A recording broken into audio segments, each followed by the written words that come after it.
Hello guys, ഇന്ന് ഞാൻ എൻ്റെ വീട്ടിൽ കുഞ്ഞമ്മത്തി ആയതുകൊണ്ട് കുഞ്ഞമ്മത്തി കൊണ്ടൊരു അടിപൊളി ചമ്മന്തി ഉണ്ടാക്കാൻ പോവാണ്. ഫസ്റ്റ് കുഞ്ഞമ്മത്തിക്ക് മഞ്ഞൾപ്പൊടി, ഉപ്പ്, മുളക് പൊടി, ഇഞ്ചി വെളുത്തുള്ളി പേസ്റ്റ് ഇട്ടിട്ട് 10 മിനിറ്റ് റെസ്റ്റ് ചെയ്തിട്ട് നല്ലോണം ഫ്രൈ ചെയ്തെടുക്കുക. അതിലേക്ക് ചീരുള്ളി, വറ്റൽമുളക്, കരിവേപ്പില ഇട്ടിട്ട് വറുത്തെടുത്തത്, എന്നിട്ട് തേങ്ങ മിക്സിയിലിട്ട് അരച്ചെടുക്കണം.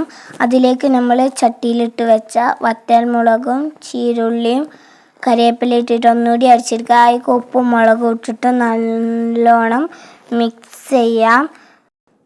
എന്നിട്ട് നമ്മുടെ കുഞ്ഞമ്മത്തി എടുത്തിട്ട് നല്ലോണം അടിച്ചെടുക്കുക.